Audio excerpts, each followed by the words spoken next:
Right. So then what is charge? What is charge here? We can see the video here, right? Illondu just on the video bite nodi, then right, so we'll understand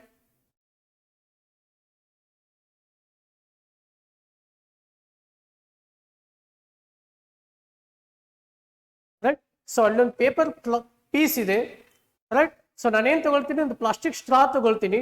ಆ plastic straw ತಗೊಂಡು ಒಂದು woollen ಕ್ಲಾತ್ಗೆ ಅಥವಾ woollen ಮಟೀರಿಯಲ್ಗೆ ನಾನು rub ಮಾಡಿಬಿಟ್ಟು, so ಈ plastic piece ಇದೇನು paper piece ಇದೆ ಅದರಲ್ಲಿ ಸಮೀಪ ತಂದಾಗ ಇದೇನ್ ಮಾಡ್ತದೆ, ಈ plastic piece right, straw piece ಆ ಪೇಪರ್ನ ತನ್ನತ್ತ ಅಟ್ರಾಕ್ಟ್ ಮಾಡ್ಕೊಳ್ತದೆ, ರೈಟ್. ಸೊ ನಾವು ನೇಚರಲ್ಲಿ ಸಾಕಷ್ಟು ಈ ತರ ಫೋರ್ಸಸ್ ನೋಡಿದೀವಿ.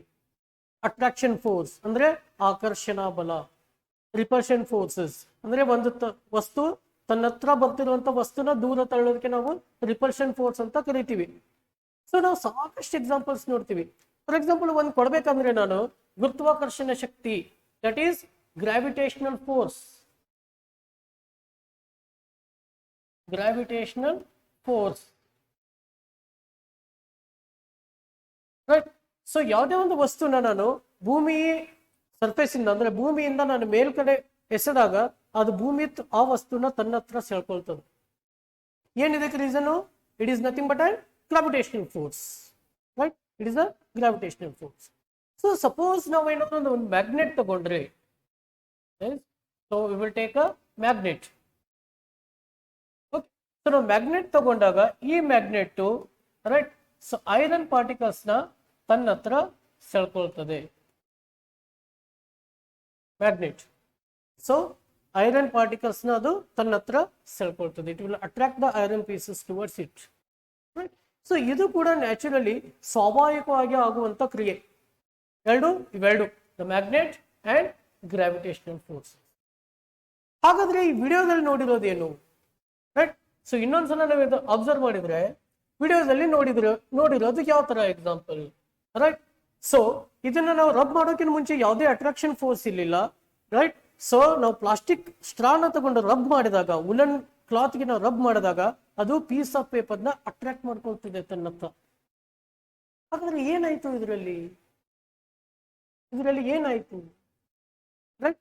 So we can say there is a transfer of charges, there is a transfer of charges from one substances to another substance.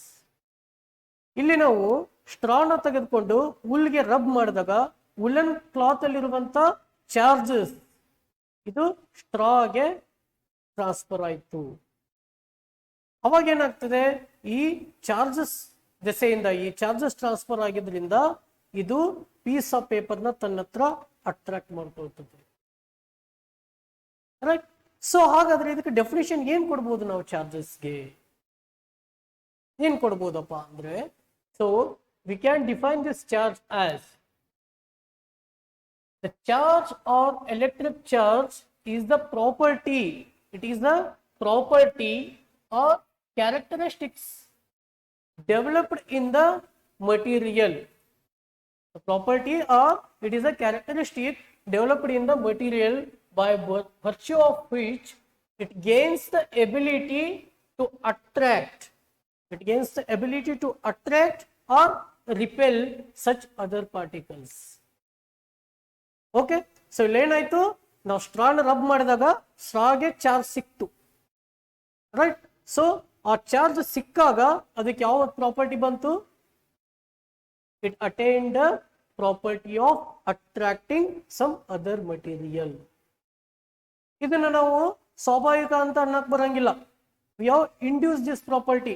ಈ property ಬರೋ ತರ ನಾವು ಒಂದು ಕ್ರಿಯೆನ ಮಾಡಿದ್ವಿ, right. So now you understood what is charge. So ಇದರ measure ಯಾವ ತರ ಮಾಡ್ತೀವಪ್ಪ ಅಂದ್ರೆ, the unit of charge is coulomb. It is denoted by the capital C. It is denoted by capital C. It is unit is coulomb. Clear? What is charge? So here definition ಅಷ್ಟೇ ಕೇಳ್ತಾರೆ example. What is charge? Or define the charge. Or define electric charge. Clear? Then we move on to the next topic. So types of charge. ಹಾಗಾದ್ರೆ ಇದರಲ್ಲಿ types ಏನು? So ನಾವು ಈ plastic rod ಅನ್ನ ತೆಗೆದುಕೊಂಡು plastic ಸ್ಟ್ರಾನ ತೆಗೆದುಕೊಂಡು ಈ ವುಲನ್ ಮಟೀರಿಯಲ್ಗೆ ರಬ್ ಮಾಡಿದಾಗ ಅದರಲ್ಲಿ ಚಾರ್ಜಸ್ ಏನೋ ಟ್ರಾನ್ಸ್ಫರ್ ಆಯಿತು. ಓಕೆ, ಸೊ ನಾನು ಅಕಸ್ಮಾತ್ ಅದೇ ವುಲನ್ ಪೀಸ್ ತಗೊಂಡು ಒಂದು ಸಣ್ಣ ಪೀಸ್ ತಗೊಂಡು ವಾಪಸ್ ಅದೇ ಸ್ಟ್ರಾ ತಗೊಂಡು ಜಸ್ಟ್ ಅದನ್ನ ಸಮೀಪ ತೆಗೆದುಕೊಂಡಾಗ ಅದರಲ್ಲಿ ಯಾವುದೋ ಅಟ್ರಾಕ್ಷನ್ ನಮಗೆ ಕಾಣಿಸಲ್ಲ. ಅಟ್ರಾಕ್ಷನ್ ಫೋರ್ಸ್ನು ಕಾಣಿಸಲ್ಲ, ರಿಪಲ್ಸಿವ್ ಫೋರ್ಸ್ನು ಕಾಣಿಸಲ್ಲ. ಅದೇ ನಾನು ಪೇಪರ್ ಪೀಸ್ ಹಿಡಿದಾಗ ಅಲ್ಲಿ ಅಟ್ರಾಕ್ಷನ್ ಫೋರ್ಸ್ ಇತ್ತು, ಹೌದಾ? ಸೊ ಅದೇ ತರ ನಾವು ಇಲ್ಲೇ ಎಕ್ಸಾಂಪಲ್ಸ್ ನೋಡ್ತೀವಿ, ಬೇರೆ ಬೇರೆ ಎಕ್ಸಾಂಪಲ್ಸ್. ಏನಿಲ್ಲಿ ನಾನೊಂದು ಸಿಲ್ಕ್ ಮಟೀರಿಯಲ್ ತಗೊಂಡಿದ್ದೀನಿ, ಸಿಲ್ಕ್ ಕ್ಲಾತ್ ತಗೊಂಡಿದ್ದೀನಿ, ಅದ್ರಲ್ಲಿ ನಾನು ಗ್ಲಾಸ್ ರಾಡ್ ರಬ್ ಮಾಡ್ತೀನಿ, ರೈಟ್? ಸೊ ಸಿಲ್ಕ್ ಥ್ರೆಡ್ಗೆ ಮತ್ತೆ ಗ್ಲಾಸ್ ರಾಡ್ಗೆ ರಬ್ ಮಾಡ್ತೀನಿ. ರಬ್ ಮಾಡಿದಾದ್ಮೇಲೆ ಜಸ್ಟ್ ನಾನು ಏನ್ ಮಾಡ್ತೀನಿ, ಇಲ್ಲೊಂದು ಗ್ಲಾಸ್ ರಾಡ್ ಅನ್ನ ಈ ಗ್ಲಾಸ್ ರಾಡ್ಗೆ ಸಮೀಪ ತಗೊಂಡ್ಬರ್ತೀನಿ. ಅವಾಗ ಏನಾಗ್ತದೆ ಗೊತ್ತಾ, ಈ ಎರಡೂ ಗ್ಲಾಸ್ ರಾಡ್ ನಡ್ಬರ್ಕೆ ರಿಪಲ್ಷನ್ ಫೋರ್ಸ್ ಇರ್ತದೆ. ರಿಪಲ್ಷನ್ ಫೋರ್ಸ್ ಇವು ಒಂದರಿಂದ ಒಂದು ದೂರ ಹೋಗ್ಲಿಕ್ಕೆ ಪ್ರಯತ್ನ ಪಡ್ತವೆ, ಒಂದನ್ನೊಂದು ದೂರ ಹೋಗ್ಲಿಕ್ಕೆ ಪ್ರಯತ್ನ ಪಡ್ತವೆ. ಸೊ ನೆಕ್ಸ್ಟ್ ಅದೇ ತರ ಈ ಎಕ್ಸಾಂಪಲ್ಸ್ ನೋಡಿದಾಗ ಸೇಮ್ ಸಿಲ್ಕ್ ಥ್ರೆಡ್ ತಗೊಂಡಿದ್ದೀನಿ, ಇಲ್ಲಿ ಪ್ಲಾಸ್ಟಿಕ್ ರಾಡ್ ತಗೊಂಡಿದ್ದೀನಿ, ಇಲ್ಲಿ ಪ್ಲಾಸ್ಟಿಕ್ ರಾಡ್ ತೆಗೆದುಕೊಂಡಿದ್ದೀನಿ.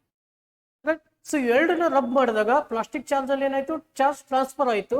ನಾ ಇನ್ನೊಂದು ಪ್ಲಾಸ್ಟಿಕ್ ರಾಡ್ ಅನ್ನ ತೆಗೆದುಕೊಂಡು ಸಮೀಪ ತಂದಾಗ ಅಲ್ಲಿಯೂ ಕೂಡ ರಿಪಲ್ಸಿವ್ ಫೋರ್ಸ್ ಅನ್ನ ನಾನು ನೋಡ್ತೀನಿ. You can try this. ನೀವು ಇದನ್ನ ಟ್ರೈ ಕೂಡ ಮಾಡಬಹುದು. ರಿಪಲ್ಸಿವ್ ಫೋರ್ಸ್ ಅಂದ್ರೆ ಒಂದು ಪ್ಲಾಸ್ಟಿಕ್ ರಾಡ್ ಇನ್ನೊಂದು ಪ್ಲಾಸ್ಟಿಕ್ ಲಿಂದ ದೂರ ಹೋಗ್ಲಿಕ್ಕೆ ಪ್ರಯತ್ನ ಪಡ್ತೀನಿ. ನಾನು ಇನ್ನೊಂದು ಎಕ್ಸ್ಪೆರಿಮೆಂಟ್ ಮಾಡ್ತೀನಿ. ಏನ್ ಮಾಡ್ತೀನಪ್ಪ ಅಂದ್ರೆ, ಈ ಸಿಲ್ಕ್ ಥ್ರೆಡ್ ಲಿಂದ ಒಂದು ಗ್ಲಾಸ್ ರಾಡ್ ರಬ್ ಮಾಡಿಬಿಟ್ಟು ಇನ್ನೊಂದು ಪ್ಲಾಸ್ಟಿಕ್ ರಾಡ್ ಅನ್ನ ಅದರ ಸಮೀಪ ತೆಗೆದುಕೊಂಡು ಬರ್ತೀನಿ. ಅವಾಗ ಏನಾಗ್ತದೆ ಗೊತ್ತಾ, right? It's the amazing result. The both will attract each other. ಇವಾಗ ಏನಾಗ್ತದೋ ಇವೆರಡು ಅಟ್ರಾಕ್ಟ್ ಮಾಡ್ತವೆ.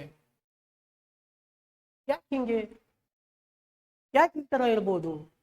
ನಾನು ಈ ವುಲನ್ ಮಟೀರಿಯಲ್ ಜೊತೆ ಈ ಪ್ಲಾಸ್ಟಿಕ್ ರಾಡ್ ನ ರಬ್ ಮಾಡಿದಾಗ, ಪ್ಲಾಸ್ಟಿಕ್ ರಾಡ್ ರಬ್ ಮಾಡ್ತೀನಿ. ರಬ್ ಮಾಡಿದ್ದಾದ್ಮೇಲೆ ಈ ವುಲನ್ ಮಟೀರಿಯಲ್ಗೆ ಪ್ಲಾಸ್ಟಿಕ್ ರಾಡ್ ನಾನು ಏನಾದ್ರು ಸಮೀಪ ತಂದ್ರೆ there will be no force. There are no force. ಯಾಕೆ ಈ ತರಪ್ಪ ಅಂತಂದ್ರೆ, ಇಲ್ಲಿ ಟೋಟಲ್ ಚಾರ್ಜ್ ಅನ್ನ ನಾನು 0 ಅಂತ ಕರಿತೀನಿ. ಟೋಟಲ್ ಚಾರ್ಜ್ ಇಫೆಕ್ಟ್ ಈಸ್ 0 ಅಂತ. ಅಂದ್ರೆ ಇಲ್ಲಿರುವಂತ ಚಾರ್ಜ್ ಅನ್ನ ಎರಡು ಆಡ್ ಮಾಡಿದ್ರೆ ಅದರ ಇಫೆಕ್ಟ್ 0. ಇಲ್ಲಿರುವಂತ ಎರಡು ಚಾರ್ಜಸ್ ನ ಆಡ್ ಮಾಡಿದ್ರೆ ಅಲ್ಲಿ ಇಫೆಕ್ಟ್ 0 ಅಂತ. ಹಾಗಾದ್ರೆ ಏನ್ ಸರ್ ಇದ್ರ ಮೀನಿಂಗು? ಈ ಉಲನಲ್ಲೂ ಕೂಡ ಸಮ್ ಸಾರ್ಟ್ ಆಫ್ ಚಾರ್ಜಸ್ ಇರ್ತವೆ, ರೈಟ್? ಆ ಚಾರ್ಜಸ್ ಇದಕ್ಕೆ ಟ್ರಾನ್ಸ್ಫರ್ ಆಗ್ತದೆ, ಬಟ್ ಅಲ್ಲಿ ಬೇರೆ ಬೇರೆ ಚಾರ್ಜಸ್ ಇರುತ್ತೆ. ಒಂದೇ ತರ ಚಾರ್ಜು ಇಲ್ಲಿ ಟ್ರಾನ್ಸ್ಫರ್ ಆಗಲ್ಲ.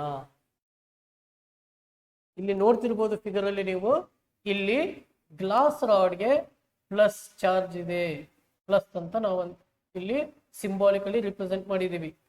ಇಲ್ಲಿಯೂ ಕೂಡ ಪ್ಲಸ್ ಇದೆ, ರೈಟ್? ಸೊ ಇಲ್ಲಿ ಪ್ಲಾಸ್ಟಿಕ್ ರಾಡ್ ಕನ್ಸಿಡರ್ ಮಾಡಿದಾಗ ಇಲ್ಲಿ ಮೈನಸ್ ಇದೆ, ಇಲ್ಲೂ ಕೂಡ,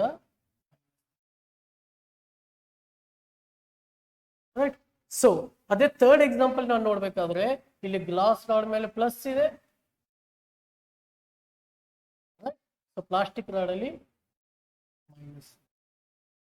Means when sum is 0, the total charge effect is 0 means ಅಲ್ಲಿ ಅಪೋಸಿಟ್ ಯಾವ್ದಾದ್ರು ಇರ್ಲೇಬೇಕಲ್ಲ. ಫಾರ್ ಎಕ್ಸಾಂಪಲ್ ನಾವು ಆಲ್ಜಿಬ್ರಾಗ್ ತಗೋತೀವಿ, ಮ್ಯಾಥಮೆಟಿಕ್ಸ್ ಅಲ್ಲಿ ತಗೊಳ್ತೀವಿ. ಈಗ ಎರಡು ನಂಬರ್ಸ್ ಸಮ್ 0 ಅಂತಂದ್ರೆ, for example A and B ಇದೆ, right? So A plus B is equal to 0 ಆಗ್ಬೇಕಂದ್ರೆ ಏನಾಗ್ಬೇಕು ಇಲ್ಲಿ, right? Suppose A is equal to 3 ಅಂದ್ರೆ ಬಿ ಈಸ್ ಈಕ್ವಲ್ ಟು -3 ಆಗಲೇಬೇಕು, ಅಂದ್ರೆ ಮಾತ್ರ ಇಲ್ಲಿ 0 ಬರ್ತದೆ. ಅದೇ ತರ ಇಲ್ಲಿ ಚಾರ್ಜಸ್ ಈಕ್ವಲ್ ಆಗಿ ಡಿಸ್ಟ್ರಿಬ್ಯೂಷನ್ ಆದಾಗ ಒಂದು ಪ್ಲಸ್ ಇರಬೇಕು, ಇನ್ನೊಂದು ಮೈನಸ್ ಇರಬೇಕು. Right. So based on this, ಇದೇ ತರ ಅಜ್ಯೂಮ್ ಮಾಡ್ಕೊಂಡು ಏನ್ ಮಾಡಿದ್ದಾರೆ ಅಂತಂದ್ರೆ ನಮ್ಮ ಸೈಂಟಿಸ್ಟು ಇದರಲ್ಲಿ ಚಾರ್ಜಸ್ಗೆ ನಾವು ಟೈಪ್ಸ್ ಕೊಟ್ಟಿದ್ದೀವಿ. ಒಂದು ಪಾಸಿಟಿವ್ ಚಾರ್ಜ್, ಒಂದು ನೆಗೆಟಿವ್ ಚಾರ್ಜ್, ಒಂದು ಪಾಸಿಟಿವ್ ಮತ್ತೆ ಇನ್ನೊಂದು ಕ್ಲಿಯರ್. ರೈಟ್. ಸೊ ಅದಕ್ಕಾಗಿ ನಾವೇನು ಮಾಡ್ತೀವಿ, ಇಲ್ಲಿ ನಾವು ಎಕ್ಸಾಂಪಲ್ಸ್ ನೋಡಿದಾಗ ಯಾವುದರಲ್ಲಿ 2 ಪಾಸಿಟಿವ್ ಇದೆ ಅವೇನ್ ಮಾಡ್ತಾವು, ರಿಪೆಲ್ ಮಾಡ್ತವೆ, ಒಂದನ್ನೊಂದು ದೂರ ಹೋಗ್ಲಿಕ್ಕೆ ಪ್ರಯತ್ನ ಪಡ್ತವೆ. They will repel each other. Right. So here also the negative charges and negative charges both will try to repel each other. ಎರಡು ಒಂದಕ್ಕೊಂದು ದೂರ ಹೋಗ್ಲಿಕ್ಕೆ ಪ್ರಯತ್ನ ಪಡ್ತವೆ. And here in this case one is positive, another one is negative. They will attract. They will attract each other because they are different in nature. They are different in nature. So, right. So we say like charges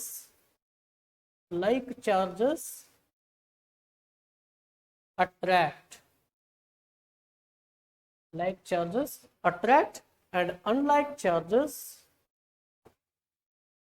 sorry, like charges repel. Sorry, I'm very sorry.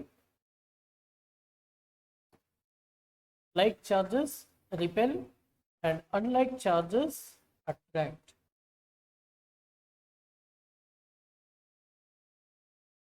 Okay.